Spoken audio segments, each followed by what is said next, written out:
Good evening and welcome to the Invictus Racing League. Hopefully you can all hear me. It should be working.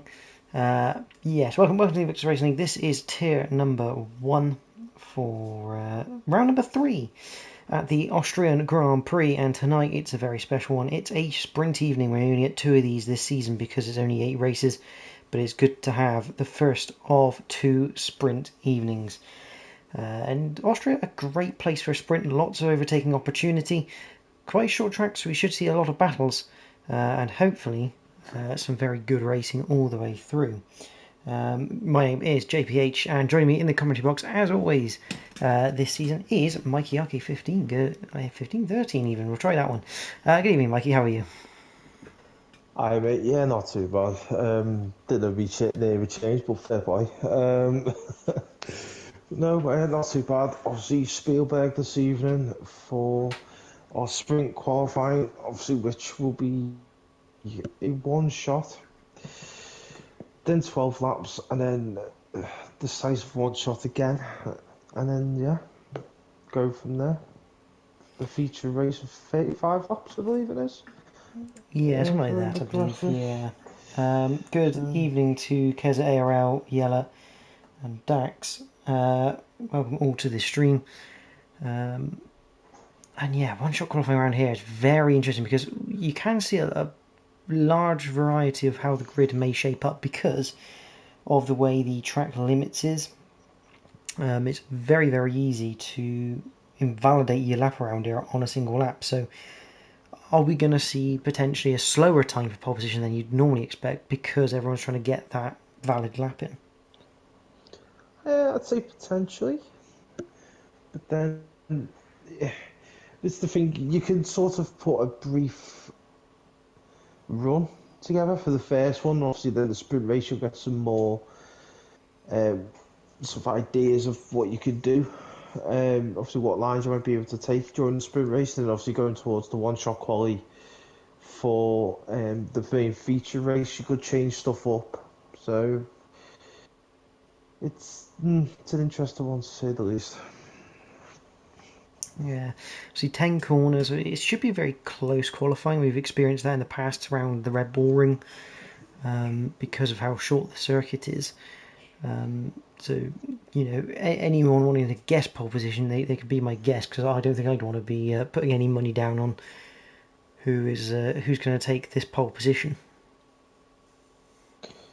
No, I think anyone could take it, to be fair. That's the thing with Spielberg, it can always bring a bit of a surprise. Obviously, over our past seasons, we've had quite a few. Um, you know, past few seasons, there's been some upsets and some obviously major surprises along the way. But yeah, so obviously we see the drivers are getting ready for the take the first lap, and then I'll probably do the sprint, the main feature one later. Or I'd let you take the sprint one, mate. uh, Kez was saying he just wants to finish at this rate because he only have the game a few days. Denmark going for 11th, and I can only assume that's Jack saying P. Gibb for pole. And for those who don't know, that is an old reference of ours. But Mikey, take us on a lap with Mr. Playsop. hold on, still jumping places. Sorry, just trying to get to him. I was thinking forever to load. Where's he gone? Sorry. Okay, let's start again.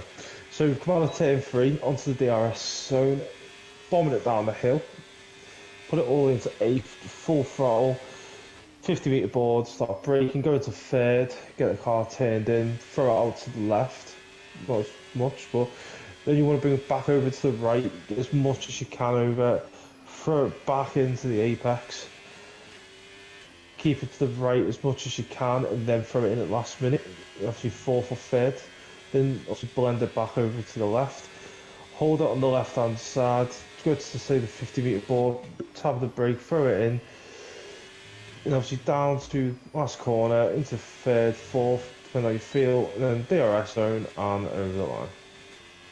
So there we go. Sydney takes pole position. A 103.816 is very tight up top because Jelle Giesen, his teammate, just .013. I believe Sunboy maybe has invalidated that lap. So interesting to see that both Keza and Sunboy invalidating around here. Only the two that invalidated those, but Sydney does take pole position. Alongside him will be Jelle Giesen. Row 2 is Jeremy Clarkson, Poor Race Tech. Row 3, ARL and Owen. Row 4, Bjorn de Boer and Pars. Row 5, Denmark and Ashtube. Row 6 is Typhoon and Mr. Plays a Lot. And the final row is made up of Sunboy and Keza, who takes the 7th and final row after not setting a time, but only 11 thousandths of a second separating the two Red Bull teammates at the top of the field. Could be quite an interesting race today, to be fair. Then. Obviously, equal pace, obviously, but it's not over one lap. Like you always say, Jordan, it's a marathon, not a sprint.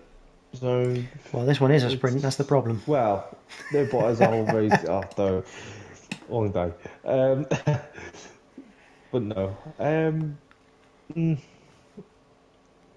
So team orders might be thrown out the window.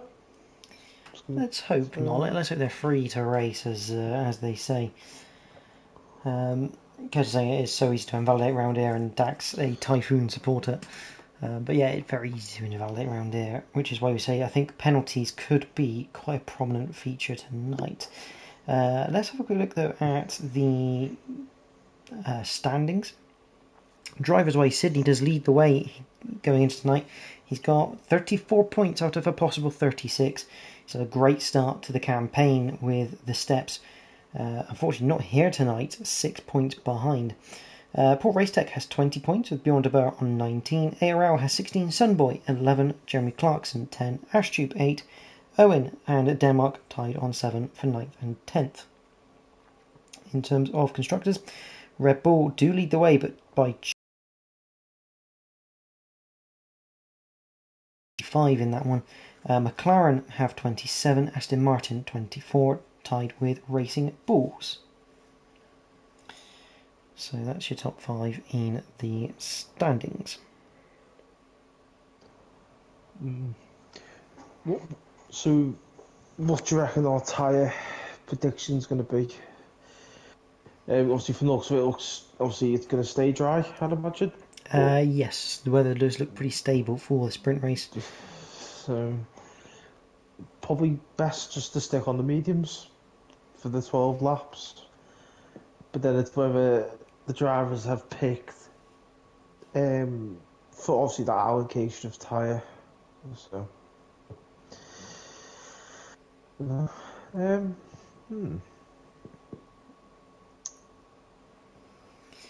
Yeah, I mean, tyre allocation around the sprint is a little bit weird because obviously they're only going to use one set of soft tyres because it's one-shot qualifying for this. They'll use another set for one-shot qualifying for the main feature race. It just depends sort of what tyres you want for the feature race to a degree, as to whether you take sort of maybe a bit of pain here, because you have to remember, obviously only the top 6 score in the sprint race in IRL. So obviously if you're maybe not going, if you think maybe you're not going to get into the top 6 of this race, it may well be that you maybe use a tyre that you don't want for the feature race, that you know is not going to be great around it. Maybe like using a soft tyre to give yourself potential options in the feature race. Because obviously if you're using a mediums now, it means you don't have this set of mediums for the main race. Indeed. Well, it depends on what strategy you go for, though. Obviously, on the main race, but then again, sometimes the sprint races where you're going to find out how long the tyre is going to sort of last, gives you sort of a guesstimate, as they say, of data if you've not had a chance to get any in. So, Yeah, it does help to have a little bit of data. I mean, looking at the tyres, everyone's on mediums except one person in a McLaren, and that is Owen. He's gone for the hard compound of tyre for this race.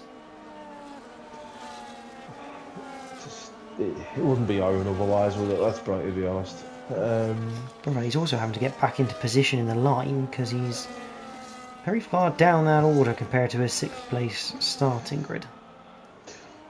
Yeah, they might have had the mishap on turn 1, or I don't know.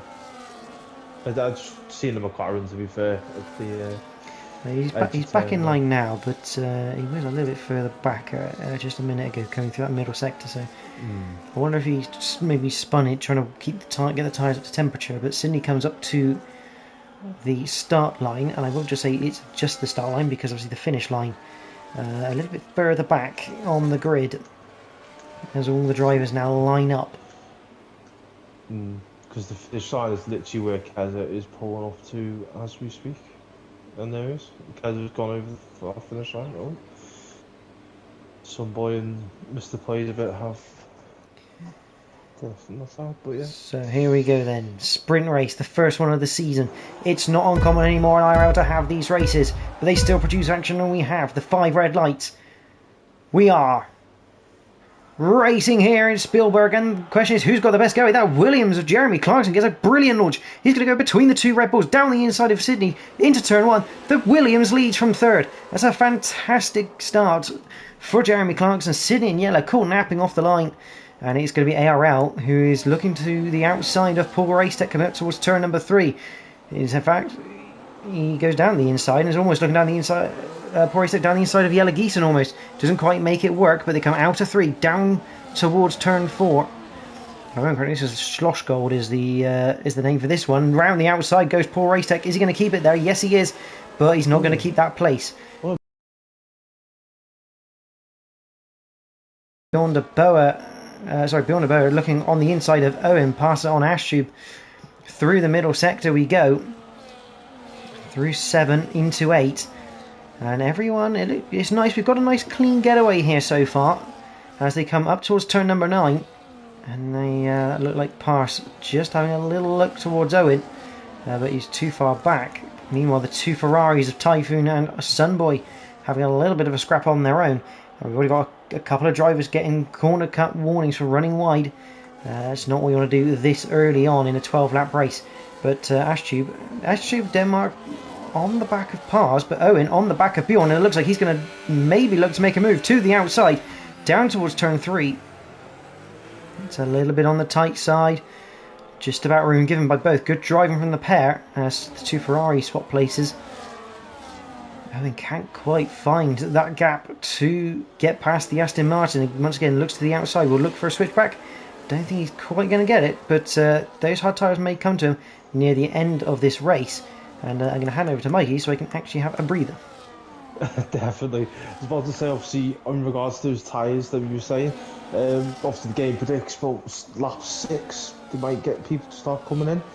So to be fair, Owen might have called this well, but we've got a yellow flag. Typhoon off at turn 8. I'm going to say maybe got a little bit too wide out of 7 and maybe clip the gravel on the exit, but luckily it's just a sprint race. Well, not too long. Obviously, you've got plenty of time to get back in the show as such, so... But no, like you said, very good start from all the drivers this evening so far. Obviously, no contact so far. And Yellow Geeson under attack from Paul Racetech into 3. Just about fends off the McLaren for now, but the way this is going for Yellow, if he keeps having to defend, at some point he's going to be outside of DRS of Sydney, which is going to leave him a little bit vulnerable. We actually have this absolutely monstrous, bit of a twitch there from Paul Racetech out of 4. But we do have a monstrous DRS train from 1st to 10th. I think that's the thing, sometimes watching with Spielberg, if it's really close racing, it's just one hell of a DRS train until there's an issue or someone breaks the chain as such. So, but no. Maybe they're the top 11 in this train. Oh, sorry, the top 11, yeah. And some boys just got back into DRS of Ashtube. Oh, we've got a yellow That's flag. Typhoon again, and once again, it's at turn 7, 8. He's having a lot of trouble. What if he's maybe just taking a bit too much of the inside curve of 7? That can upset the car, just as the front raises on that curve. Unless he got it too low, especially going on that left to the right. It's just, yeah. Good evening, JMB Surreal. Good to have you. He's here in support of Jeremy Clarkson. As we head down towards turn 4 for the 4th time. We're nearly a third of the way through this sprint race already. We do say it's a fast and furious race, is Red Bull Ring. Oh, and that looks like Owen down the inside of Beyond Boa. The tyre difference may be starting to come into effect for him. Ooh, Through 6, that's a very, very tight. Maybe a touch of wheel banging, but it's all good so far. Hard racing from the pair. Through 7, into 8. Oh, a big tank slapper from Owen. Just about holds it. Again, a little bit of contact between the two, but that's just racing. A good move from Owen in the end, but yeah, massive wiggle coming out of 7, but well held by the McLaren. He moves into the points. Very close racing from the pair, to be fair. We've already got our first track warning penalty, and it's Kez. So, obviously, to be fair, it is Kez's first appearance back with the league since the 24 game, I believe. Ooh, big sideways from Owen in turn 3. I think he just locked the brakes up, or just brought the gearbox down too early there. Locked the rears. Spielberg drift going on for him going there. So, you know. Looks like Typhoon is going to do a bit of testing on those soft tyres, see what they're like. Which could be an interesting punt from the Ferrari man. Get a bit of data for the feature race. It'd be pretty good actually, obviously if he's talking with his teammate, some boy, I imagine it'd be pretty good to, oh no, Owen. Oh, 3-second penalty unfortunately. I think it was that going turn 7, was it? Yeah, he just ran wide again through 9, which is going to be another warning, and that'll probably be another one there. No. That's the issue with Spielberg. It's not very forgiving, unfortunately, for track warnings. And it's probably one of the worst circuits to get penalties at, because you look at this, he's still got that 11-car DRS train. You know, at 3 seconds, that's potentially 4 or 5 places here in Spielberg, rather than like your normal 1 or 2 it might cost you. Shame, really, but just keep his head down. Just stay out of trouble. I imagine you'll be okay. Meanwhile, I suppose. the fight at the front is getting closer and closer here. Oh, Typhon's also got a penalty now. Sorry. Yeah, the front of the field is getting very close. I mean, and it's interesting to note that at the last lap, both Jeremy Clarkson and Sydney set exactly the same time to the 1000th. It was a 1:07, 6:48 for the pair of them. Well, that's a bit wide from Sydney. That's going to be a warning. Let's just give Clarkson a bit of time to get going a little bit. Yeah, a bit of a tighter line, to be fair, going into the last corner. So. Yelling out wide at turn 1. That could give Paul Racetech a bit of a chance up into turn 3. He's going to send him a dummy, or is he going to just bide his time? Ooh, and ARL gets a bit deep in, but Paul Racetech got a bit sideways and held everyone up, I think. I think these mediums are starting to go off, if I'm honest. Meanwhile, side by side between Ferrari and RB, Sunboy getting past Ashtube here. Down towards turn 4. Remember, these guys, well, these two used to be part of that DRS train. That's very close.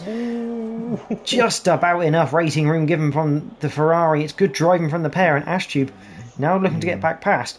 But the problem now is that they've dropped out of DRS from the main train, which now means whoever's in front is going to be vulnerable to the DRS overtake. Very lucky, to be fair, from the looks of, obviously, because I was on board with Ashtube then. His front left was sort of touching the rear right of Sunboy, so I could have gone either way. So both drivers are very lucky that didn't end up in the wall or in a gravel. So the lead gap goes back up to nearly 0.6 of a second. We're watching Beyond a Bar at the moment, as he did close in on Owen, but hasn't been able to do anything with it. As Owen now looks to the inside of ARL, again, nothing quite doing. Very hard to overtake in this DRS train, and this is the problem. Well, I say this is the problem. It's good news for us in the sprint because it keeps everything tight, and it sort of it almost keeps everyone in line a little bit and their track limits abuse. Oh, Paul's struggling. Sorry, Jord. He's just going around hitting 4 then. Back end's just like, nope, don't like this. So I think Owen might have caught this perfect for the tyre strategy. imagine we'll find out the next lap or two. Sorry. Doesn't matter how perfect he's called this tyre strategy, he's got a 3-second penalty at the least. So he's 3 seconds, 6 for Keza. So he's now currently in a bit of a battle with Plays a lot, but not actually on track. As Owen opens on the DRS, and is going to stay behind the RB of ARL for now. We need to look to get him though up towards turn 3. This is a very of a favourite overtaking opportunities. Owen looks to the inside. This time he does poke the nose down the inside. ARL gives him room, but ARL should get slightly better traction, I think. And it's a bit equal coming off the corner. Both of them have DRS down towards turn 4. And Owen, maybe a bit of battery usage there as he goes down towards turn 4 to sneak ahead of the RB. But remember, ARL doesn't have to overtake Owen here. He can sit behind, although, as we already know, with the drivers, they prefer to do it on track just in case they can get the penalty rescinded. Obviously, you don't want that. Obviously, if they can't get it rescinded, they've at least... Owen. So it's about 6 seconds for him now. But no, obviously, if they can try and... It's going to be hard for him to build this gap of 6 seconds without build that button. Absolute's got a penalty now. A bit of a moment for Owen out of turn 1. Just got a bit too much on the sausage curb on the outside, which you can use to settle the car sometimes. Just not on that occasion. Just looking at that quick, sorry Joe, I think I'll put Owen in, as if it finished as it is now, would literally be 10th. If my calculations are correct. And poor Race Tech allowing his teammate through pretty much, although I think poor Race Tech wasn't actually in range of Yelagison for DRS, so again, maybe not fighting his teammate because of the penalties he possesses. I mean, it'll be very interesting. I mean, I don't think Owen's going to get 6 seconds up the road from them, so... But you don't know, that's the thing. Like, it might be one of them. Like, if we can try and mitigate the damage and at least try and get A points as such in the sprint. It's going to be a tough ask. He's only got 2 laps. Ooh!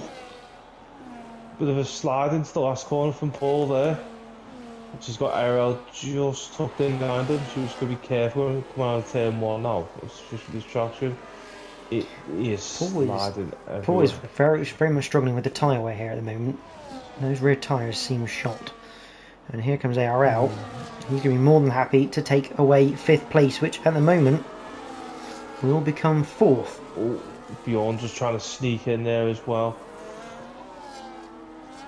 But then can Paul he take the position back? Yeah, going into turn 4. Question is, can he make it stick? Collision between Bjorn and ARL. Bjorn poked his nose in the door that Paul Racetech created and just tagged the rear corner of ARL. Was not going to be happy with that one. Very close racing.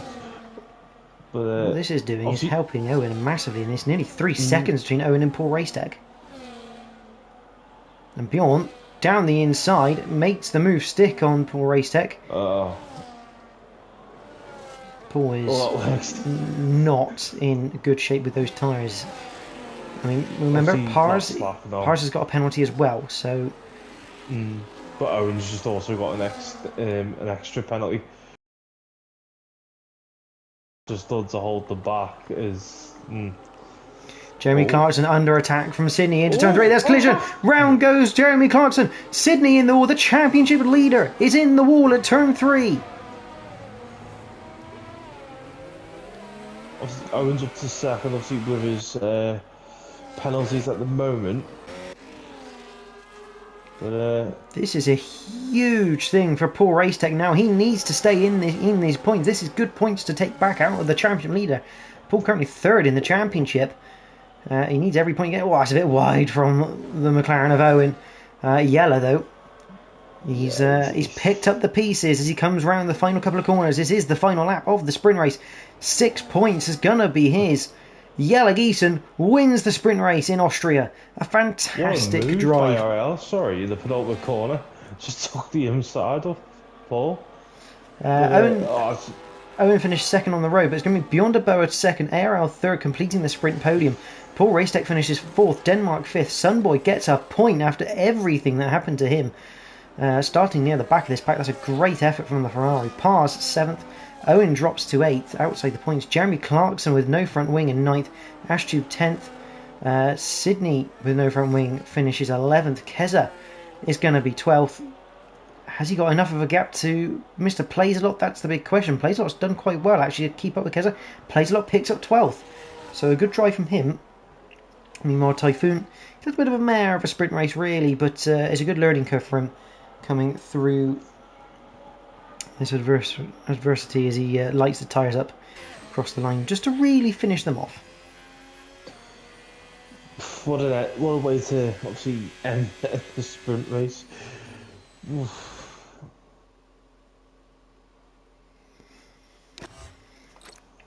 So the provisional results of the sprint race are as follows. Yellow Geeson takes the win from Bjorn de Boer. ARL is third, Paul Racetech is fourth. Denmark is in fifth, collecting 2 points for him, 1 point for Sunboy. Seventh is Pars, eighth Owen. Jeremy Clarkson is in ninth. Ashtube 10th. Sydney 11th. Plays-A-Lot is in 12th. Keza 13th. And Typhoon, unfortunately, at the back of the pack, but a lot of learning done through that race for him to take into the feature race. Fastest lap was set by Yellow Geeson, not that that's worth a point in the sprint, but worth noting as we head towards the main race where the big points are scored.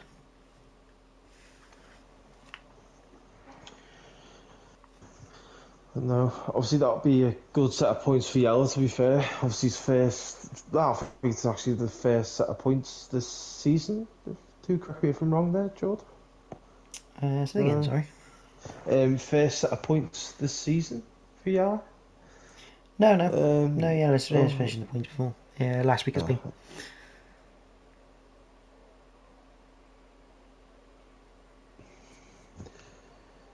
But yeah, obviously we've got a 5-minute break. Obviously our drivers have been made aware of the break. Oh, we've lost Denmark.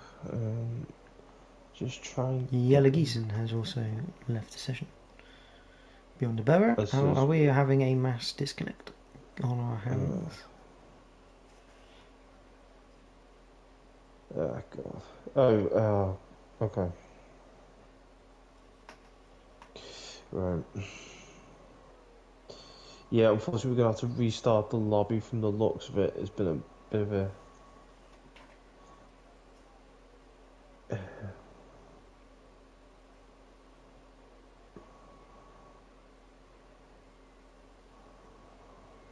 yeah, unfortunately it's been a bit of a disconnect. So I'll probably have to restart the lobby, to be fair, Jordan. So just give me a sec. I will get it booted back up. So obviously so hopefully when this boots up into live, I'll get this put together quickly. So please be with me.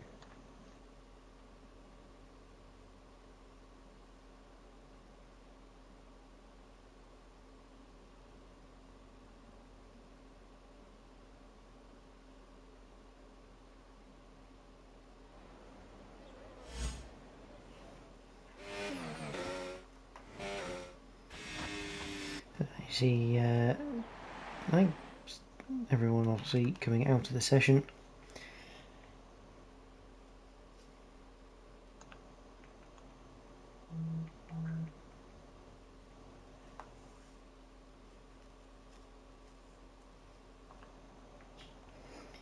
So we wait for a fresh lobby to be set up. I mean, what this does enable, which is a bit of an unfortunate thing, is that obviously the tyre allocation is going to get reset. So whatever tyres were used kind of get reinstated in this.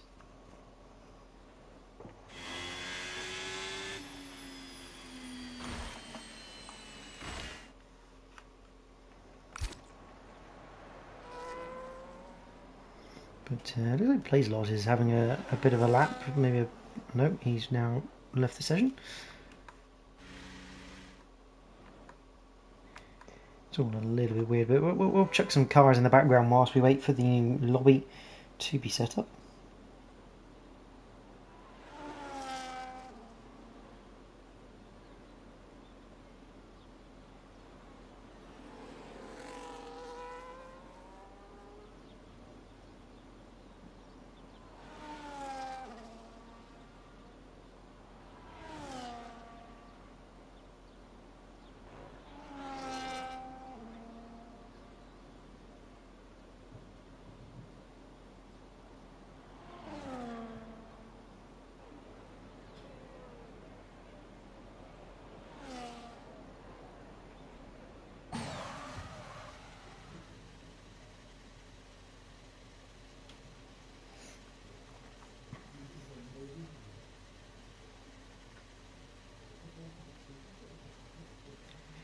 Gotta love it when game doesn't quite go to plan, but Ashtube and Pars maybe just deciding to have an extra lap of practice through this one-shot qualifying.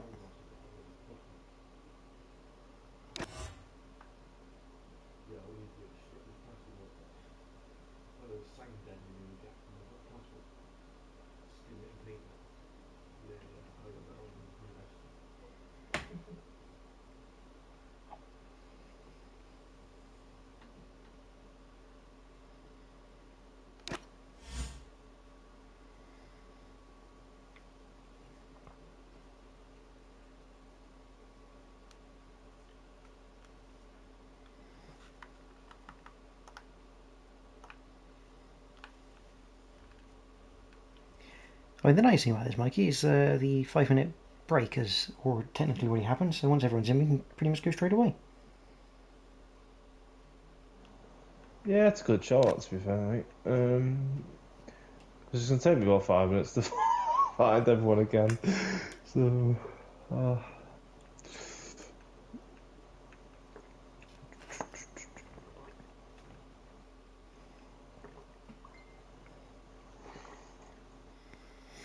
36 laps of Austria is going to be interesting. We've already seen that part of the tyre wear. The tyre around here is very, very high.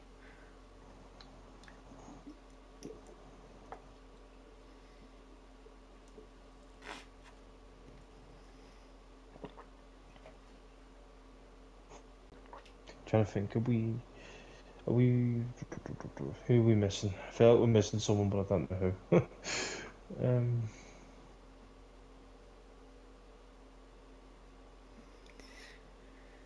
Depends who you got. You got Ashtube. Yeah, I've just sent him an invite then. Let's have a look. Typhoon isn't yet back in. Let's try to see. Jeremy Clarkson hasn't arrived either. I think Typhoon is offline from the looks of it.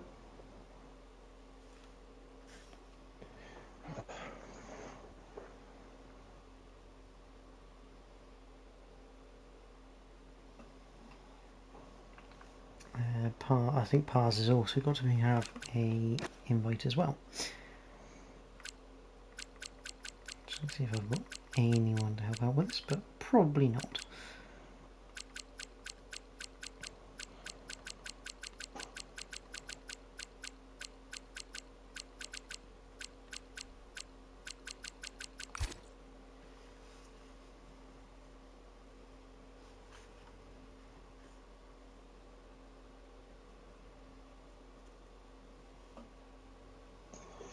Right, so who is Jeremy? Um,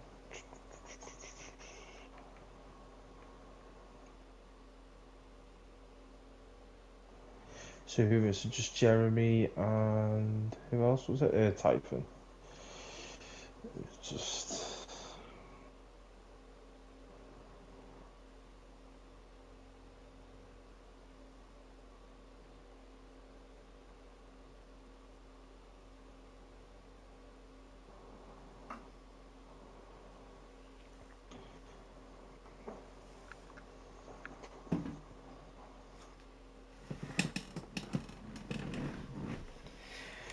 So just waiting for a couple more to come in. ARL needs to select his car. Unless he's going to be running around the red ball ring.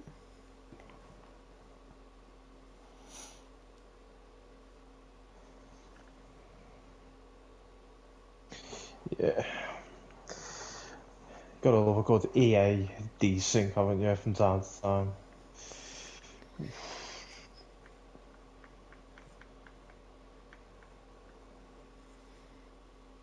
Is it? Trying to see who's left to join it. Jeremy and Typhoon, isn't it? Yes. Trying to find Typhoon. I want him to. Don't know if he's gone offline or.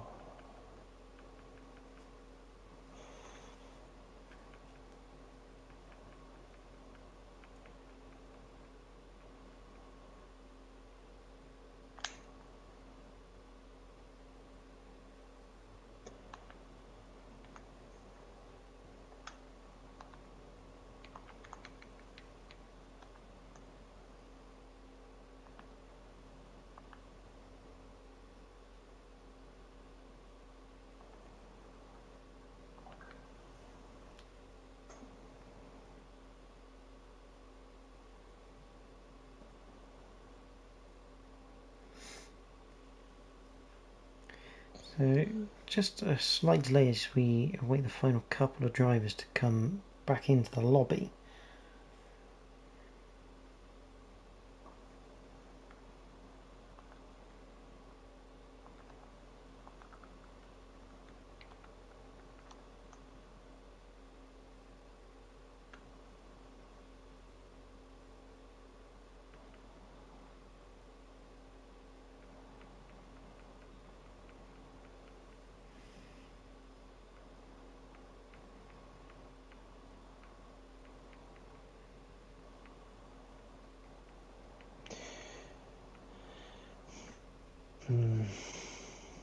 Yeah. Well, the invites have been sent out, so. Just waiting for them to jump back in.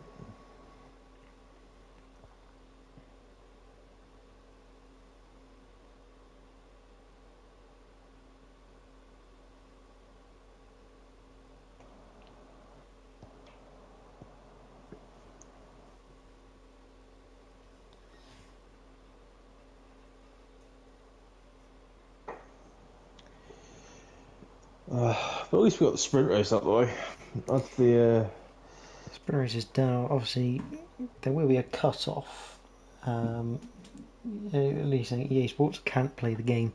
It's about the size of it for tonight, but unfortunately there will be a cut-off at some point where we'll just have to get going, which is very unfortunate for those if they can't get back in time. Hopefully they can. Obviously,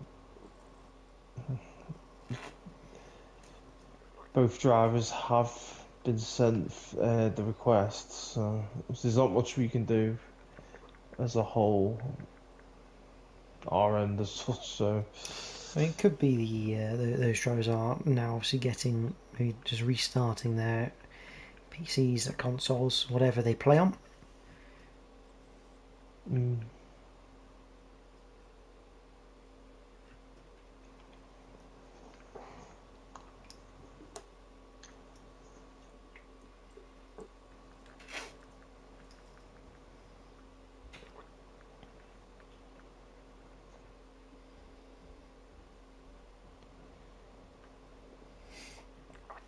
Just depends really what sort of the cut-off is for getting the race underway, because 36 laps, got about 40-45 minutes of racing to go.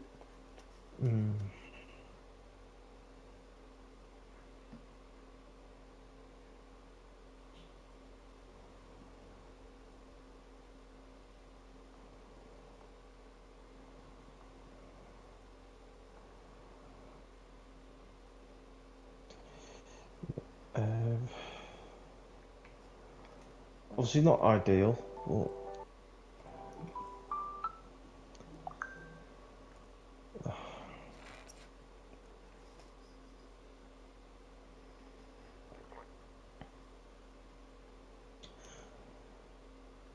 Jeremy Clark's just restarting by the looks of it, and I think once he's restarted, he still can't get in. I believe that's pretty much going to be the cut-off for getting going.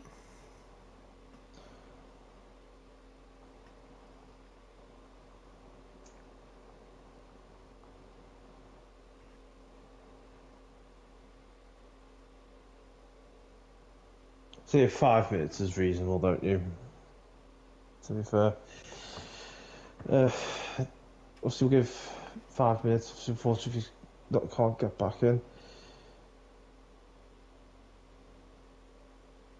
Okay.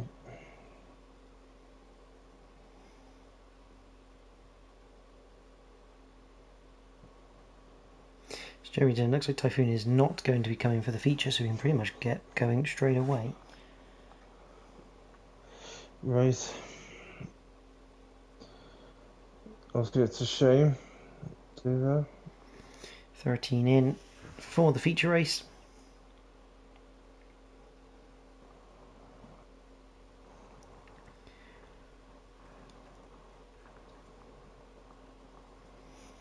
We'll get underway for the Austrian Grand Prix. First up, the one-shot qualifying to set the grid.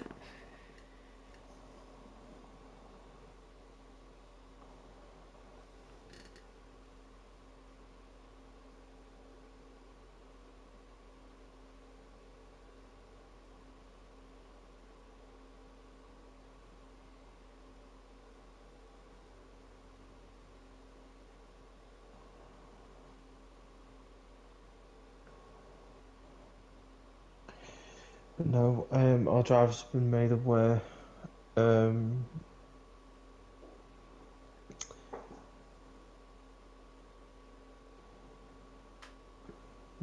it's not. I can confirm it's not on random weather. Before anyone asks, it's an approximate as all of our races.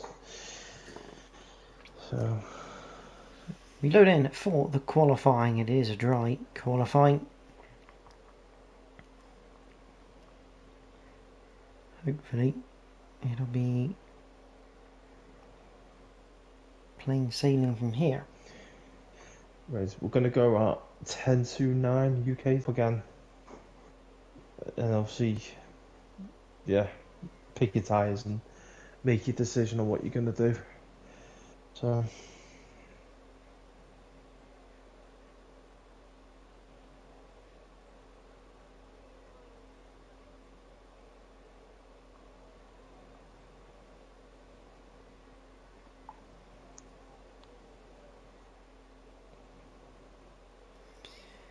So we have a couple of minutes left as we head towards the feature qualifying, and it must be noted obviously with the sprint races, they, in my experience, sprint races do tend to be a little bit quicker than sort of like a standard feature race evening, because obviously with the standard you do 18 minutes of qualifying and then the 45-minute race, whereas obviously with one shot you kind of do sort of around here almost like just over a minute's worth of qualifying followed by about 15-ish minute race, and then another minute's qualifying, and then the bigger race. So it tends to be a little bit quicker, if not the sort of same length. So it's just annoying with the EA servers when something like that happens. It just causes a little bit of delay. And the problem is you can never really predict when EA servers are going to decide not to play ball. Yeah, it's a bit like Russian roulette, if I'm honest, sometimes. It's not great, but Unfortunately, what we have to play with, and less than a minute to go.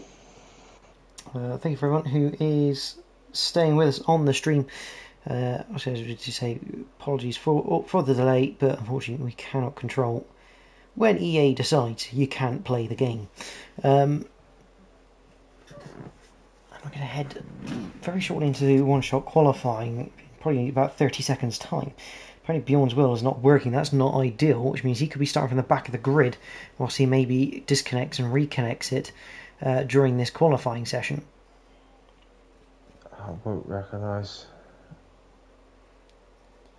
or maybe a controller session for the night just to get him through. Because obviously with 13 drivers in, he only has to beat one of them to score a point. Mm.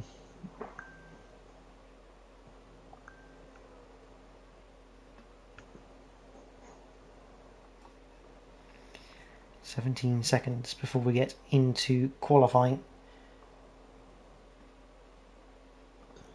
Obviously, Ooh, and it looks like Bjorn's wheel worked might be it back off. working.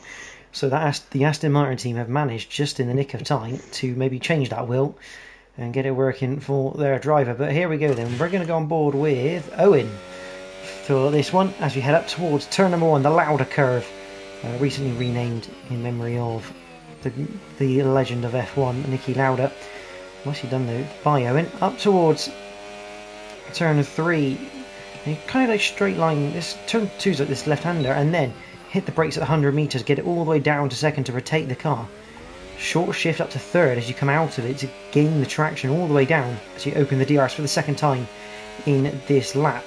Down towards Schlossgol at turn 4, 100 metre board again, down to third again, slightly off camber as you go through. You can see the back end just kicking out, and then you have flat through 5 up towards 6.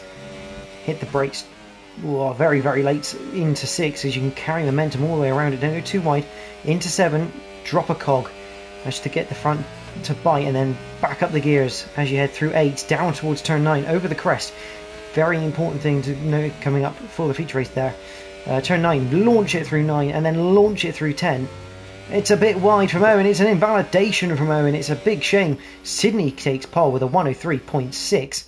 Jelle Giesen will once again is a Red Bull lockout for the second time tonight in one-shot qualifying. Sydney followed by Jelle Giesen on that front row. The question is, how does the rest of them line up? And here we go. So it is a Red Bull 1-2 once again. Jeremy Clarkson takes third again. Bjorn de Boer at fourth. ARL fifth. He lines up alongside Pars for row 3. Row 4, Ashtube and Denmark. Row 5, Keza plays a lot. Row 6 is Owen and Sunboy. Paul Racetech at the back in 13th. Both McLarens not setting a valid lap time. They have a bit of work to do if they want to try and get their hand back in to this constructors fight. Obviously, could be quite interesting. Obviously, quite a bit surprised both McLarens DQ in there. And it turns out they were both at either end of the lap. Paul Racetech at turn 1, Owen at turn 10. But no, could we have a repeat of what happened between the Red Bulls and Jeremy Clarkson? You know, will Sydney be napping again at the start? Will Jeremy catch them out again? I suppose we'll find out shortly. Yeah, only time will tell. I mean, Jeremy Clarkson got a fantastic launch last time around, and that sort of incident at turn 3, from what I've heard, obviously Sydney was on the curb, he just lost a bit of traction on it, and then unfortunately the two cars sort of got hooked together, and sent to exit stage left. So it'll be interesting to see what comes of that later down the line, but ultimately we've got 13 cars on the grid and raring to go for 36 laps of the Austrian Grand Prix.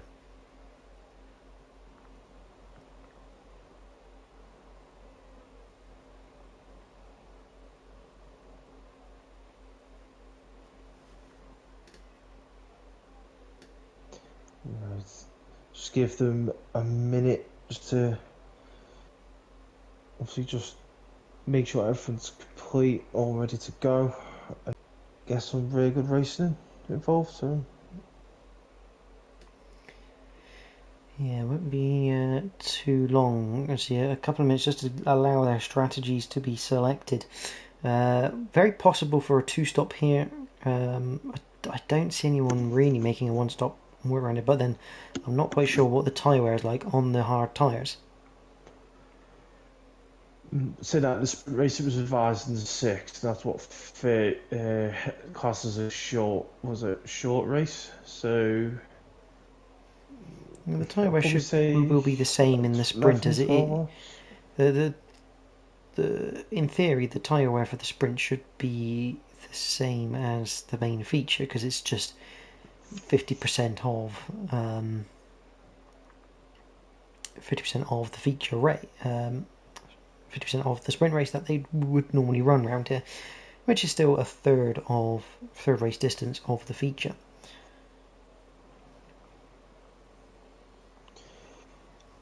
Oh, we've just lost Jeremy Clarkson. Not ideal. Hopefully you'll be able to get him back in so you can take control of the car at the start of this race.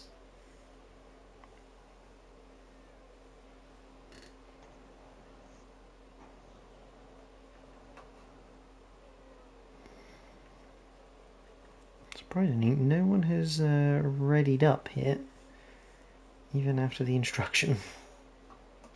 Great to know I get listened to, but hey, I just wonder if everyone's still just maybe trying to ponder their strategy here, because I don't think this is a simple strategy like you would normally say. Like if it's a 2-stop, that's fine. You use 2 mediums and a hard. And now we're going to get ready to go. Jeremy Clarkson's AI, they're just a little bit on the eager side to get going. Give me a second.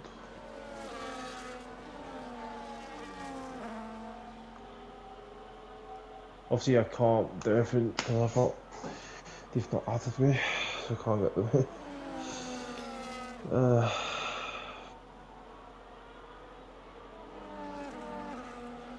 Hopefully Jeremy will find a way back into the session. It'd be a big shame to not have him in, especially after his pace in that sprint race. But as we head through the formation lap,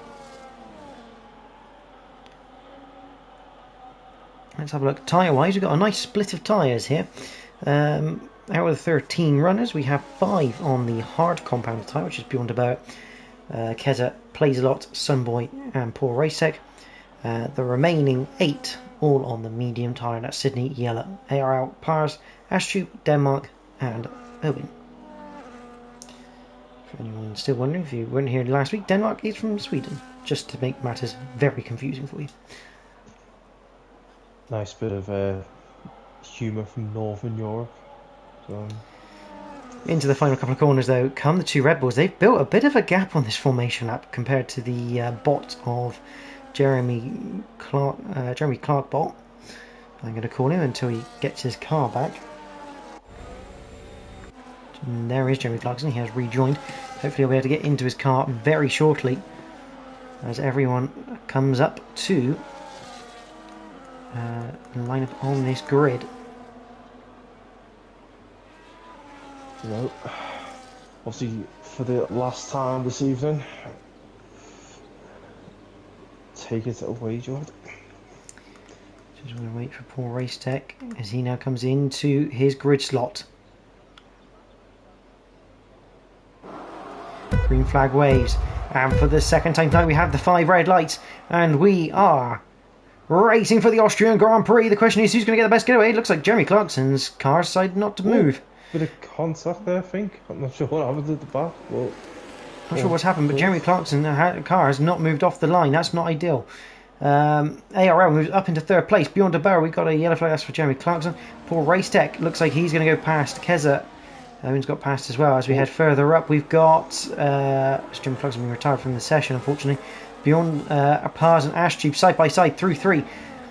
Ashtube looking for a run now out of 3 because he was on the outside. Should get better traction as he did, but Pars is going to stick it down the inside. Well done from the Mercedes, and Pars stays in 5th place. Big shame for Jeremy Clarkson. Car couldn't get off the grid. I thought, big slide for Pars as Ashtube was down his inside. And Owen gets his way through into 7th place, along with Denmark up into 6th. So a couple of positions lost there for the Mercedes ARL. Now looking at the back of Yellow Geeson, who's already nearly 8/10 off of his teammate of Sydney. As they go back through the field, and everyone just line astern at this point. A little bit less of a chaotic first couple of laps here for the feature race. Obviously, just double check with Jeremy. Apparently, it was just an issue with the game. they just would not let him take full control, unfortunately, the car. Owen and Denmark were side by side. Pars now down the inside. A little bit of ghosting going on there as Paul Racetech gets past the pair of them into 7th place for the McLarens. They are making their way through the field quite nicely at the moment. The two McLarens working well together. See Paul Racetech on that hard tyre as well. So look for him to go longer in this race. ARL starting to find some pace this season as the RB. He's starting to find... He's getting... I know he's, again, recently changed wheel sets and wheel settings, getting used to the new settings, and it looks like it's starting to come together for ARL as Keza, after less than 2 laps, has picked up 3 seconds worth of penalties already.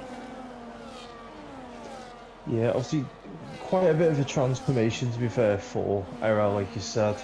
Obviously, off the grid getting fastest lap there on the different tyre compounds. But yeah, obviously quite a mix, to be fair. Obviously with the bottom 3, Paul and Bjorn all on the hard compound tyres, with everyone else on the mediums.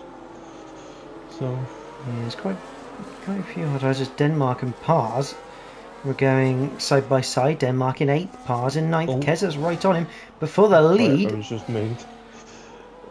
For the lead, Yellow's now, well, I can only assume that's with some DR assistance, where they runs a bit wide through 4 and 5. These two will look to not really hold each other up, but they'll they each have their own ambitions in that drivers' championship. And ARL right on the tail of them to take any advantage he can, as Beyond the Boa showing those hard tyres are looking like they have some good pace. Definitely. Obviously with Paul at the moment, he's made up 6 positions just in the past 2 laps alone. Obviously starting at the back of the grid. Obviously I suppose time will tell to see how effective the hard compound is compared to the mediums, but obviously with his teammate there, obviously has another 3-second penalty. Yeah, a bit of a change in the front between the Red Bulls. You've got to be careful because ARL is going to be right behind them, looking for any gap that you can find. Yeah, I feel like these Red Bulls are going to just keep swapping like this. It's not a bad tactic to keep ARL behind, because they can effectively almost block the road going into turn 3. Denmark and Keza side by side. Keza losing out on that one. Ashtube gets past Paul Racetech, I think that is. So it was, yeah. The mediums obviously having that little bit of extra pace. Sunboy getting past Keza through the middle part of the lap, just about clearing him through 7 into 8. The Ferrari up into the top 10. Remember, for these drivers, they need to just finish here.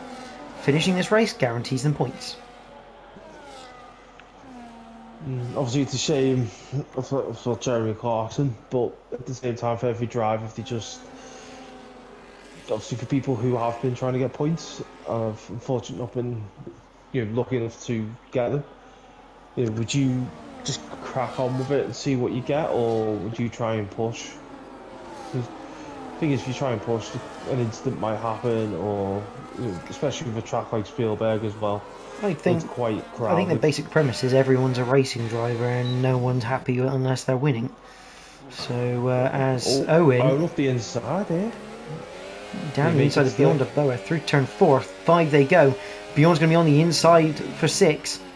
Can Owen hang around the outside? No, he can't. Can he get some traction to maybe pressurise him into 7? Yes, there's also no, as they then go through. A bit of a twitch from Bjorn, and Owen had to back out the throttle as well because the car started to understeer. And the yellow flag, that was for plays a lot, but that's now clear. As they head through the penultimate corner into turn 10 for the 5th time of 36. And it is the 2 Red Bulls still leading. Sydney out front, Yellow Geeson in 2nd. ARL in 3rd, Beyond a Boa 4th. And Paul Racetech now looking at the back of Ashtube. Once again, maybe wanting to get that place back. Well, again, these two have to be a bit careful that they don't fight too much. Otherwise, they'll lose the DRS train, and that's really not helpful around Austria. You do need that DRS to stay with everyone. So Denmark gets back past Pars. This, I fear, is going to be a long race battle. Of course. Obviously, especially with the way the McLarens have been really unlucky the past 2 Paul Racetech down the inside of Ashtube into turn 4. looking to get the move done. Pars has gone back past Denmark with the help of DRS, but side by side here for 6th place. Paul on the outside. Is he going to hang around the outside? He is going to hang around the outside. Great racing from the pair of them. Can Paul race that keeper there? Yes, he can. Again, good racing, good room given. Paul should have the inside for 8, will have the inside for 9, and you feel he should now complete this move through turn 9. And the answer is yes, he does. I mean, Austria does get a little bit shoved out wide, but then being on the outside of that particular corner, you probably ought to expect it as Sunboy gets past Denmark. He's up into 9th. So these three having a good fight. Keza has joined the fight, but he's already got 6 seconds worth of penalties. Remember, you don't serve them. And here we go, a Red Bull swap once again. And this is a real team tactic. Oh, Austria coming on the inside of 3 to get Paul again, to get the traction. Oh, beat up the DRS this time. Paul, I think, just used a bit of battery there just to try and pull up in front. Wasn't enough, and the RB goes through. But look at the gap that they now have to Owen. As I said before, if they fight too hard, they're going to lose that DRS, and they have done. Pars and Sunboy side by side through 4, 5, into 6. And Sunboy, oh, Pars keeps her down the inside, a bit of contact, but they're still just about pointing in the right direction. Oh, this is good racing, hard racing from the pair. Sunboy makes the move stick in the end, but Pars looking to come back at him up towards turn 9. Paul Racetech getting past Austria in the pits as Pars now comes into the pits. Well. This is very early, only 7 laps done on those medium tyres. That's not good news. I mean, is this a medium hard strategy we are seeing here as the 2 Red Bulls once again swap positions, and they do still have about half a second over ARL. So this sort of strategy between two is working really nicely to keep everyone else at bay, and it's really good teamwork. It's really, really good to see between the 2 Red Bulls. It is indeed, but obviously with like ARL and Bjorn as well as Aaron, just staying within DRS, it's one of, you're just waiting for someone to make a slight mistake as such. So it's all to play for the next 28 laps, sorry. And ARL has now dived into the pit. Owen picks up his first penalty of the race. It's taken him a little bit longer than the sprint to pick that one up, but he has picked that one up. Keza picks up another 3 seconds. That takes him up to 9. And ARL in the pits at the moment. So the 2 RBs going for an earlier pit stop, going for a undercut strategy by the seams of it against everyone else. But again, the question is that really going to work because of the DRS power around Austria? It might do. Obviously, if they can catch them enough as such, I'd imagine it might do something. But like you said, unfortunately, time will obviously have to tell for them. So I mean, it looks like he is about 20 seconds in a stop, and the problem now for ARL is he's got to get those hards warmed up to racing temperature before he can really start to use the grip. The question is, will any of the Red Bulls now react to that pit stop? Looks like Yella is looking. Coming in. Yeah, Yella coming into the pits. Okay. Sydney will continue, and that's the only problem with that strategy of the Red Bulls of sort of leapfrogging each other. It's a really great team's tactic, but obviously whoever's first on the road by the time they come around to the pit lane, they're the ones that will get priority.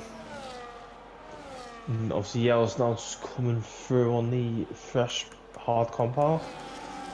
Question is, can ARL get them? The answer, I think, is no. Oh, yeah, it's a big twitch coming out of the corner, and yeah, ARL is a good second, but a second and a half behind the Red Bull. So that says to me, tyres as well. Well, it depends how warm they are, and I think this is the problem now. Is obviously it probably takes a good couple of laps for those hards to warm up, and not only that, as I said before, ARL would have had no DRS assistance compared to the likes of Yella, Bjorn, Sydney, because obviously the 2 Red Bulls were constantly swapping. They'd have had a bit of DRS with each other, and I think now Sydney's decided he's now going to come in to leave Bjorn de Boer the man who leads this race, Owen, into the pits as well, which means he releases his teammates. I say releases him. Paul wasn't really anywhere in striking range, but it keeps Paul in clean air. So now the question comes, where does Yellow come out in relation to his teammate and to Owen? Okay, let's just see where Sydney is now. It's ahead. It's very much ahead. ARL's going to be ahead. Is he? Oh yeah, yes. All side by side. Question is, has he got... No, he hasn't got DRS. But nor will Sydney. Nice little Red Bull sandwich there, I suppose. Well, it's the RB family get together between 6th and 9th here, isn't it? So it's like the local family Christmas get together between all the Red Bull teams. But no. Obviously Denmark's still on those medium compound type. Obviously the only driver now, shall we say, on the medium compound. Fair play, obviously still going. The question is, are they going to come in or are they going to make this last a bit? I don't know. Are they going to keep going? Yep, they're going to keep going. Wonder what sort of strategy Denmark's going to try and do as Yellow gets past Keza. Keza not really, Keza doing probably quite a smart thing in this instance. I kind of commend him for this. I know he's just gone back in front of Sydney, but he kind of had to for the corner. But Keza's just trying to stay out of the way of everyone who he knows is quicker. Because he knows this isn't his fight, and Keza's just trying to get used to the game. He hasn't had it very long, so he's just looking just to get mileage and laps, rather than really fighting people that he doesn't need to fight. Don't know if, a lot of respect for that, obviously. Could have fought it, but, true sportsmanship right there. So, fair play. And here's the sort of the interesting part here. Though ARL, who's currently sat in 6th place, yes, was 1.3 faster than Bjorn de Boer on the last lap. As poor Racetech, after only 13 laps, or 12 laps even, comes into the pits to ditch his hard tyres. He's only done just over a third. He's only done a third of the race on those tyres. He goes back onto another set of hard tyres. But if he can only do another 12 laps on those, as Keza picks up 10 seconds for speeding in the pit lane, and Keza unfortunately retired. That's a big shame for Keza. I was kind of hoping he'd sort of just stay in, pick up the points, and sort of got that mileage under his belt. Is ARL going for Yellow Geeson towards turn 3? Because Yellow Geeson's going to have DRS down towards turn 4. He looks to the inside. ARL going to look to try and hang around the out. Isn't quite going to do it, and the two sister teams battling it out right now for what is the net lead of this race. Bjorn's last time was a 109.0. ARL's last time a 107.6. I thought 7.5 tenths. In fact, give or take 8 tenths. Yeah, 7.5 tenths, sorry, a lap. So, obviously, Denmark going into the pits there. Obviously, so was it a 9-second lead between, a gap, between Bjorn and Sunboy? Just shy of 10. So about 13 seconds difference. It is 13. ARL back down the inside of Yellow at turn 3. The question is, and a bit of collision between him and Sydney as the concertina effect happened. Sydney into the back of ARL, and I think Sydney's lost a bit of front wing. Yes, he has. He's lost a right end end plate. That's not ideal for the Red Bull. It's all just because that turn 3 just concertina, because ARL was down the inside, but sort of in the back half of Yellow's car. Everything tightens up. You have to go a bit slower, and it just caught Sydney out. And that could be, depending on how big that damage is for Sydney, that could be really costly, especially through that middle sector where you've got those long sweeping left-handers. Yeah, obviously we just watch Sydney for this left-hander, or the next few, should I say. But no, obviously the last thing Sydney needs at the minute is any damage. Remember the last time they had damage that obviously changed everything, ironically, was Miami. So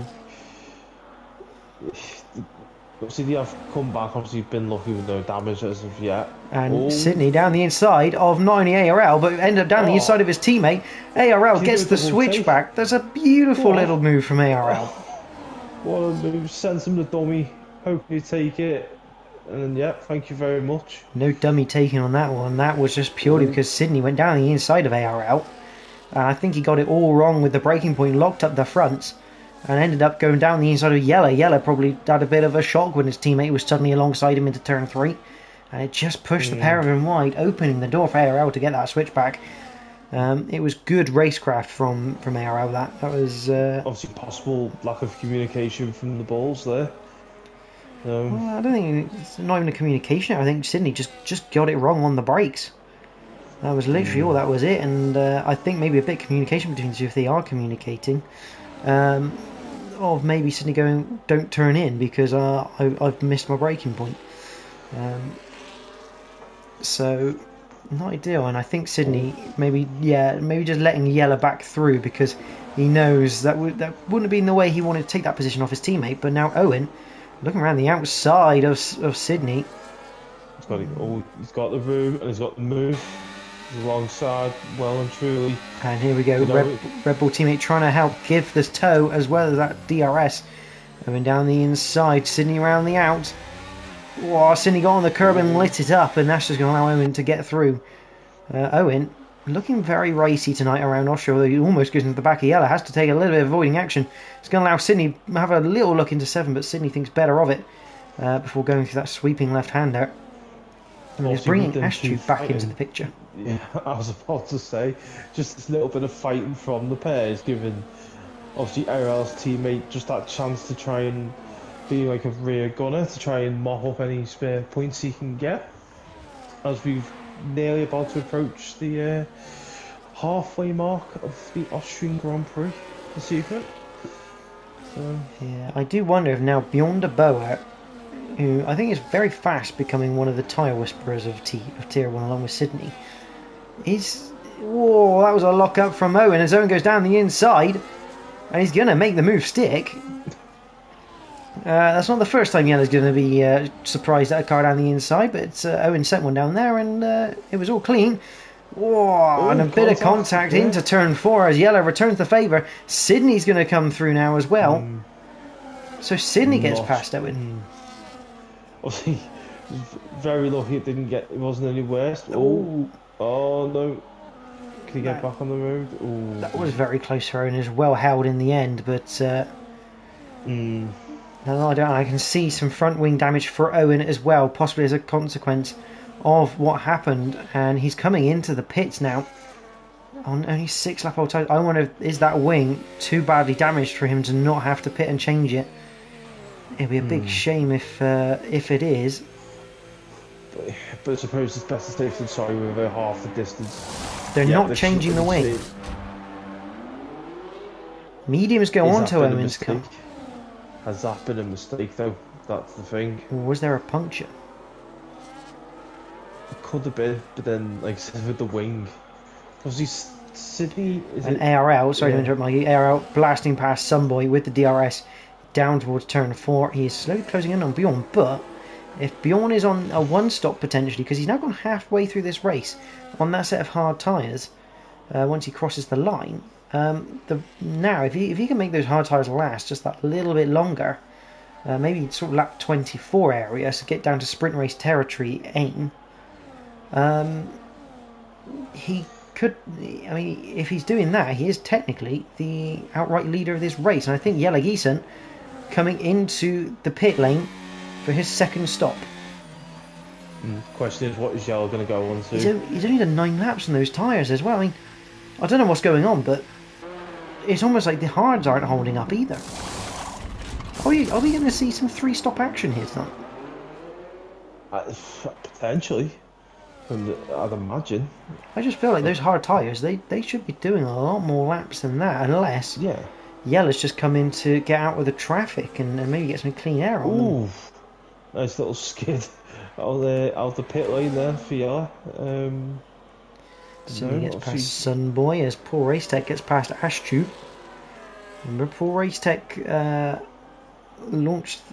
came in off the hard tyres earlier to go back onto another set of hard tyres, which means he will still have to come back into the pits. So Paul Race Tech definitely on a 2-stop race here. Obviously, stuff like this will give anyone from our tier 2 lobbies that will be watching possible ideas for their own races tomorrow. But is that Sydney coming into, oh no, that's ARL, sorry, coming into the pits. This will be in reaction to Yella. This is an absolute reaction pit stop because Yella's come in trying to fend off that undercut. Comes into the pits. What tyres go on? Another set of hards, is that? It is another set of hards. It looks like Zone picks up another set of 3 seconds. Where's Yella? There's Yella. Yella's gonna make this undercut work. There we go. ARL out of the pits after Yella. So Yella takes that place in the pit stops. Ashu gets past Sunboy. But the thing is, what I'm thinking of now is obviously if obviously Yella's made them hard tyres over the last 9 laps. Does that not? Obviously, 9 laps. That's going to say is what 28, 29. And then obviously, are they going to stick on them tyres? Oh, you like to think flag. That's Owen. Owen's off. Down at turn 4. Wow, what's happened? Is that safety BSC? car? Safety car is out in this race. Oh wow! Unfortunately, obviously Bjorn's missed it. Unfortunately, so everyone else has gone in. But here, this is the thing. This is not going to affect Bjorn as badly as everyone will think because the safety car did not pick him up. True, indeed, but obviously he is under the. But everyone else will be under the Delta as well. Everyone else will be under Delta, and Bjorn de Boer is not behind that. That's the crucial thing, is that the safety car is behind Bjorn because it means he's going to be on the same Delta as everyone else. He's not stuck doing 50, 60 miles an hour behind that safety car. Obviously, it's a bit of a shame for Aaron then. I imagine we'll probably find out shortly of. It's a bit of a shame because it's another set of points. Okay, it's not a lot of points where he was, but it's another set of points that has, sort of just been. I would use the word thrown away, but obviously mistakes happen. But it's just another set of points that he could have had in this championship. Now, the question is, if I was Mr. Plays a lot, I wouldn't be bothering to pit right now. I'd be going back round. But it looks, keep pace. Well, the reason for it is because he can pretty much unlap himself here. But he will need to beat Bjorn de Boer out of the pits. It looks like he will do that, so that's good. So Plays a lot can basically now, he's now unlapped himself. He'll go back past the safety car. Will it let him though? Yes, yeah, it will do because he's not the leader. The safety car has to pick up the leader. And Plays a lot is not the leading car where Bjorn is. Okay, if Plays a lot puts his foot down and gets in the pits quick enough, he can get a new set of tyres on. Well, this is the thing, is that he's got a couple of options here. He can either try and go in the pits and try and see if he can build enough of a gap to get in the pits, get back out, and then catch up, or just catch up to the queue, and if the safety car goes around for an extra lap, then come in the pits. ARL saying wonderful timing, yeah, not ideal timing for the likes of ARL and Yella, or nor Ashtube. I think it was 90% of the grid, really, to be honest. Well, for Bjorn and Sydney, that was nigh on perfect, and Paul Racetech. I mean, Denmark didn't pit, so he's on older hard tyres. But Paul Racetech looking to do some number of laps. But this is all helping Bjorn here because it is possible. It is possible to go on for this amount of laps, I think, with that medium tyre. Now, interestingly, the Sauber has chosen to pit. The nice thing here for the Sauber is he's at the end of the pit lane, so he's going to be out, limiter off, and now he's got to beat that safety car out.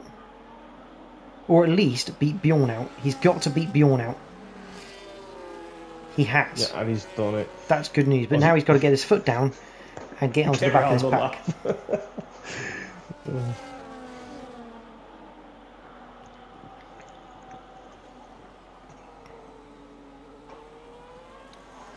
Ashtube has come into the pits. What tyres is he going to be fitting onto that RB? It looks like another set of hard tyres. I think that's his second set of hard tyres for this race. They've only done one lap. So they're pretty much fresh.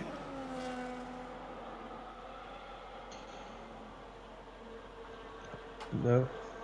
Obviously, Mr. Playslot's got a lot of work to do. 52 seconds. Obviously, they are limited to what? 100 mile an hour on the streets, is it? I can't remember off the top of my head. I think it depends. He might not get a delta if he's on the same lap as the safety car. He'll definitely get one if he's a lap behind, but if he's on the same lap, he might not get a delta.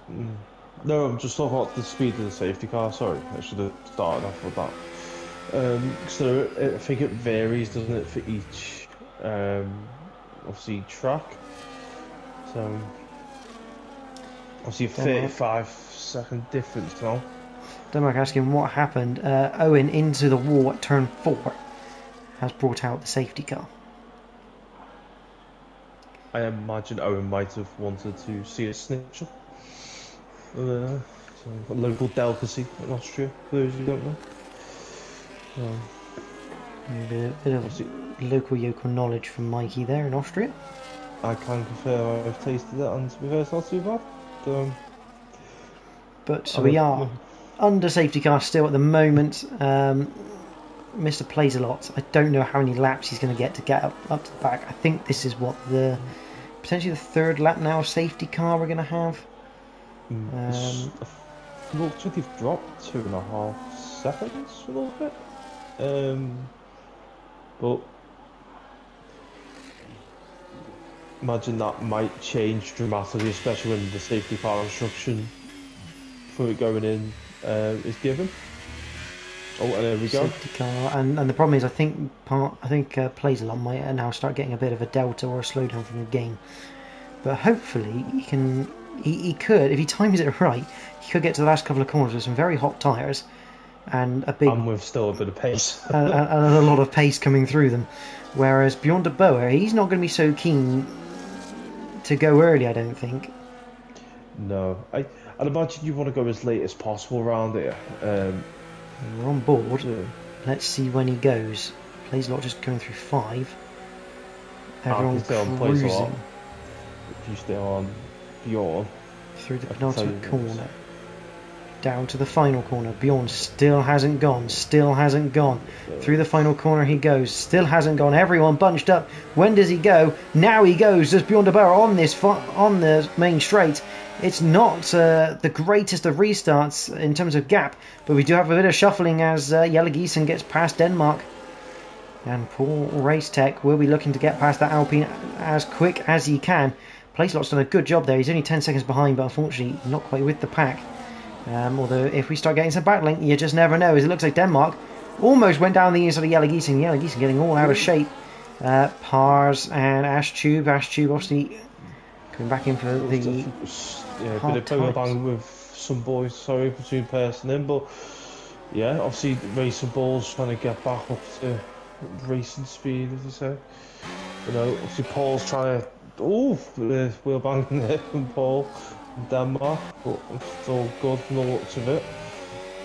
Getting through, and Pars also getting past Ashtube. As we're on board with ARL at the moment, down towards the final couple of corners for what is the 25th time, or 36. Remember, this is the first little racing lap for most of these drivers on these tyres, apart from Denmark. So Bjorn's tyres, even though they're 4 laps old, they're only really maybe like 1.5. Obviously with DRS now in play, the question is, what are they going to do? Are the Red Bulls going to do the switching again, or are they going to be playing? They got to get in the lead.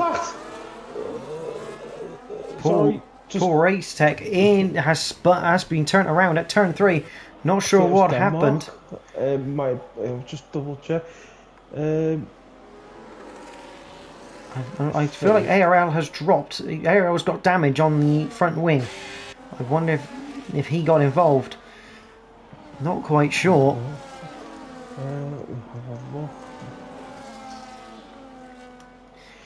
Beyond the Boa. Might have been. Sorry. Beyond the Boa though still leads this race from Sydney and Yella. The problem for the Red Bulls here, they can't really do their switcheroo tactics at the moment because they're not leading this race. And Beyond the Boa is on the softer compounded tyre, so now that they're warmed up, expect Bjorn to maybe just pull a little bit here and there, or just enough to not allow the Red Bulls a chance as pass down the inside of Sunboy. Sunboy picks up 3 seconds of penalties as he gets overtaken by the Mercedes. ARL with that damage now looking to try and recover this as Bjorn and Sydney sitting down the inside of Bjorn at turn 3. This is for the lead of the race. Out of 3 over the crest. Who's got the DRS? I think it's going to be Bjorn. Yes, it is. No, none of them have it. They must have gone across detection at identical time because none of them had DRS, and Sydney will lose out that place once again, and the top 3 stay the same, and Ashtube just creeps up a little bit closer just behind them. Obviously, do correct me if I'm wrong here, George, but from what I'm memory, this is potentially Ashtube's best finishing position. Obviously, it was finished where it is now. So, you know, it's really good from the Racing Bull driver. So, but obviously, Par's not too far behind. But no, it's obviously other than that split between obviously Ashtube and Par's, it's pretty close-ish, so to speak. So yeah, fairly close. The question is, will Yellow realistically want to be ahead of Sydney because he does have a fully intact wing, but Sydney's not exactly going slow, but he hasn't been able to crack the nut that is beyond a Bower. He has another look down the inside, but this time isn't quite close enough to launch the attack. Paul Racetech gets past ARL with DRS down towards turn 3. Obviously, you've got to be careful though. The Racing Bulls, not the Racing Bulls, so the Red Bulls. Obviously, with the well, what used to be called the Alpha Tauris, not too far behind them. So you call them a number of things. One of the Alpha Tauris, the Toro Rossos, the Menard. Yeah. Then they used to be Menardis, or the no. Yes, I think they used to be the Menardis. To the I'm mixed up with Mush. Yeah, sorry. It would have been Menardis, yeah. Because if I remember correctly, the Red Bulls is what used to be Jaguar. Yeah, which also used to be Jordan. No, Jordan was Meg.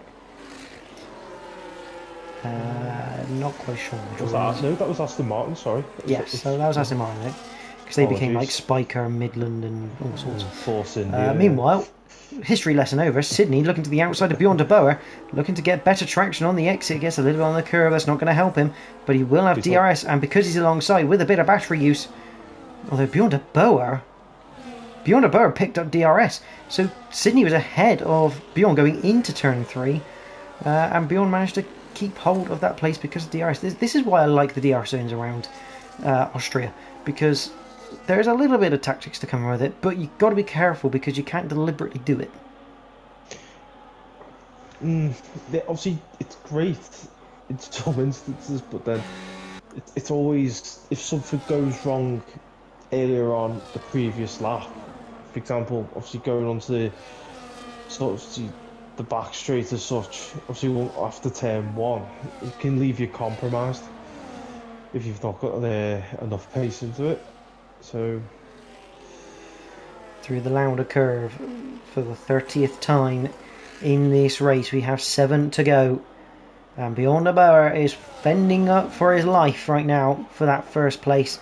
He knows this is important to start taking points away from Sydney.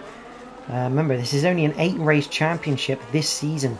It's a slightly shorter championship to normal, so he's got less time to pull back the gap that he had. That Sydney's managed to sort of grow in the first 2 races with those 2 wins. So this is almost championship critical for Beyond the Bower to start stopping this point scoring behemoth. Yes, well, you could say that, but there's only been two. Yeah. This is the weird thing. There's only been 2 races, but that's 25% of this championship. Indeed, it's like you said, with us having a smaller championship for the lead up to Christmas this year, with a full return in 11, 12. Well, obviously that'll be reviewed in the future. But yeah. But Astube's just buying his time. Just, well, I've got a feeling I'm expecting Astube to try and make a jump the next 2 laps. Oh, get a contact between them, both Sydney and Bjorn here. Bjorn comes back on in second place. Oh, Astube going for it on the outside. He's got him. Can he go take the inside? Can he hold it?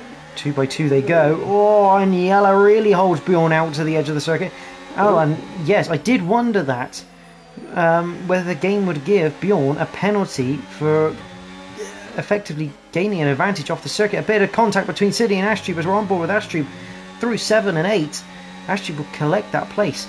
But yeah, Bjorn de Boer has picked up a 10-second penalty for effectively an illegal overtake off the circuit.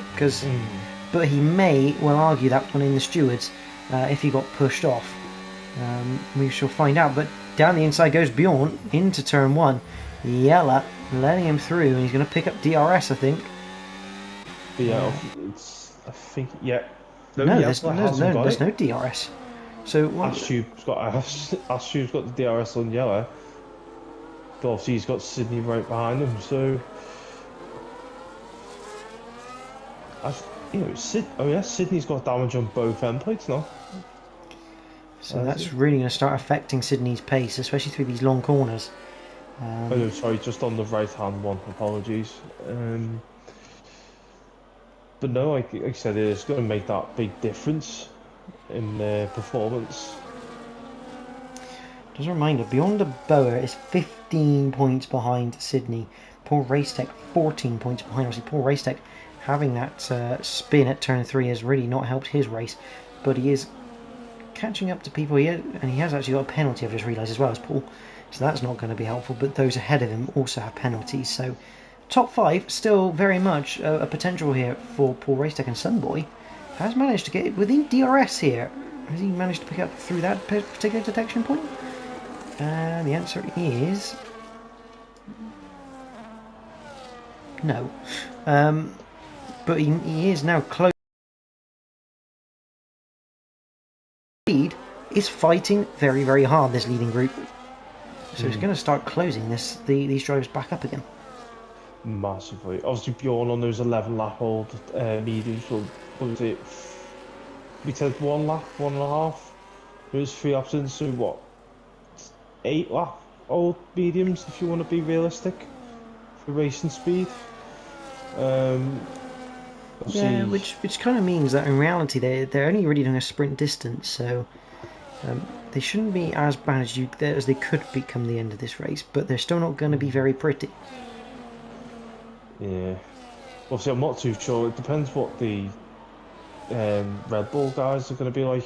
Those hards, because obviously Yellow was thinking of a move on the inside. But problem is for Yella, he's not just looking forwards, he's also looking backwards, because Ashtube is right there. But Ashtube doesn't quite get a good enough exit out of turn 1. He's going to have to really slipstream. Jump into tier 3? No, he's not. I don't think he's going to chance it. Well, he's going to be careful. Paul Racetech though is going to go down the inside of Pars. I think there was a bit of contact on the entry, and Pars will keep hold of that place for now. Not an ideal situation for Paul Racetech right now in that little mid-pack group, as the leaders go through turn 4 and into 5. Bjorn still holding this lead. We're on board at the moment with Ashtube on the nose. Sydney was everywhere then, going into that corner. It literally super glued to the back of Ashtube's car. Ashtube's doing everything they can just to keep up with Yelgisa, just to see if they can get just a sliver, because you could smell that potential victory right there. Obviously, bear in mind, as it will be on the road, potentially Bjorn might win it, yes. This could be an interesting point here, Mikey. Sorry, I just realised ARL has dived in the pits on this, the penultimate lap. This is going to be soft tyres and an attempt at fastest lap for an extra point, which I think will take his tally to 5 points if he can claim it. I did not realise that. What is the fastest time at the moment? The fastest time is a 1:06.358 set by Owen. Now remember, ARL's going to have to do this with no DRS. Challenge accepted, I suppose. But the leaders, just coming through that middle section, down towards the final couple of corners for the penultimate time. Still no change in the order. But as it stands, sorry, Jordan. Well, Sunboy now picks up another 3 seconds, which is not going to help him in that case. Obviously, if the penalty sticks, as it stands, Jelgis will win this. Oh, Bjorn was skid up there. Astrup is not too far behind. Yellow, though, all over the back of the Aston Martin. Heading up towards turn 3, he's going to have DRS. He looks to the inside. Goes down that inside. Goes a little bit deep. Bjorn with the switchback. Oh, it's very tight. Squeeze to the grass. But did anyone actually pick up DRS? No, they didn't. Oh, and Yellow Giesen dives one down the inside, locks up the rear, and somehow keeps it all in check. So just basically get past. Not too sure what happened there. It just looked like bits of carbon fibre on a car. No, I think they're all clean, but that was a late move from Yellow. It was a very good move in the end. Locked the rears up on the entry. Basically slid in front of that Aston Martin. And now Bjorn de Bauer looking for any alternative line he can find to try and get Yellow at the line. But it is going to be Yellow Giesen who wins the Austrian Grand Prix from Bjorn de Bauer. But it's not going to be Bjorn provisionally. Astrup finishes second, Sydney third, Paul Racetech finishes fourth in the end. A fantastic result for him. Denmark will be fifth. Sunboy sixth, Par seventh, Bjorn de Bauer down to eighth, and that's where he will stay provisionally for now. After that, ARL make an upset here. Sorry, obviously coming through the penultimate corner now. Down into the final corner. ARL up to the line. Takes fastest lap and takes that point. 5 points will be coming the way of ARL. Meanwhile, I'm really happy to say this. Mr. Plays a lot. He'll be the first to admit he isn't the one. He isn't someone who's on the tier 1 pace, but he's stuck with it. He's gonna get himself 3 points in the championship. It's a good result for the newcomer. A good debut, just to sort of basically hang it out there and go, I'm gonna stick with this. Do you know what? Fair play to him. Absolutely fair play. I know obviously it can be disheartening sometimes, but he kept at it. Obviously, luckily, with that safety car midway through when we lost Owen, unfortunately, and then just brought it home at the end of the day. So, but no, absolutely brilliant. So, obviously, as we see, our drive of the day apparently is Paul. So, congratulations. Well, from the back of the grid, technically to fourth. It wasn't a bad drive, but here we go then. The results, the provisional results, it must be stressed at this point of the stream.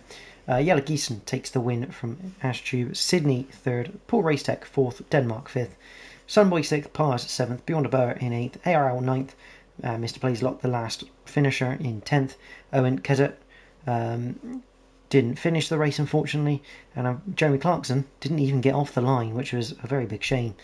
Because he had a lot of pace tonight, and I think would have been fighting in that top group. But those are provisional results, as I'm sure everyone knows sort of the drill by now.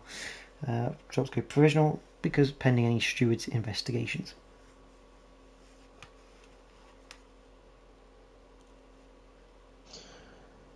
But no, just what a race! Just.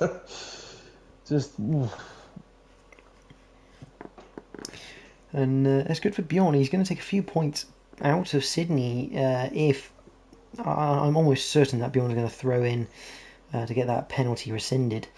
And if that does come off, that's good for him in terms of pulling points in the championship against Sydney. I'm starting to close that gap back up, especially obviously with the steps not here tonight, and Paul Racetech finishing behind Sydney. So it'll be good to watch that one. But next week, Mikey, we head to the infamous strip that is at Las Vegas.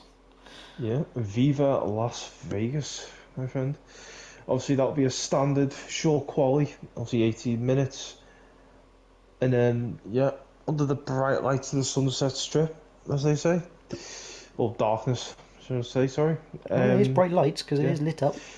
Well, lit off, but in the pitch black, in the middle of the desert. So, the guys from IRL will be desert riders, we could say. But, yeah, looking forward to it. And then we will have our week break after next week. So, but no. Oh. It's going to be an interesting race at Las Vegas. If memory serves me correctly from the last game, it doesn't have a lot of grip, and it, again, long DRS zones, lots of fair few little bits of overtaking opportunity. AR saying season 21 repeating, which is not really an ideal thing for ARL at the moment. He's having an awful lot of bad luck, and hopefully that turns around for him, because we all know ARL, he's a quick driver, he's not exactly slow, just needs that little bit of luck now to go with him. I think everyone needs that luck from time to time, to be fair. Obviously, unfortunately, it's just not obviously been there on the finisher side, but you know, he's got some good performances in, you know, since over the past few weeks. But yeah, It was good, but unfortunately that's all we have time for tonight. Obviously it did run a little bit long thanks to EA, but if you have enjoyed watching tonight, please do give the stream a like, and as always, make sure you subscribe to the Invictus Racing League YouTube channel and set your notifications on, because every race of each season is fully commentated on and streamed, so you don't want to miss any of the action. But from myself and Mikey, thank you very much for watching tonight. We hope you join us next week for Las Vegas Tier 1. It's going to be an absolute belter. And do join Jack and ARL tomorrow from 8 o'clock. That is for Tier 2 around Austria, which again will be another sprint evening for the Tier 2 drivers. It's going to be an interesting race, to say the least, for that one. Very, very tight groupings of drivers in there.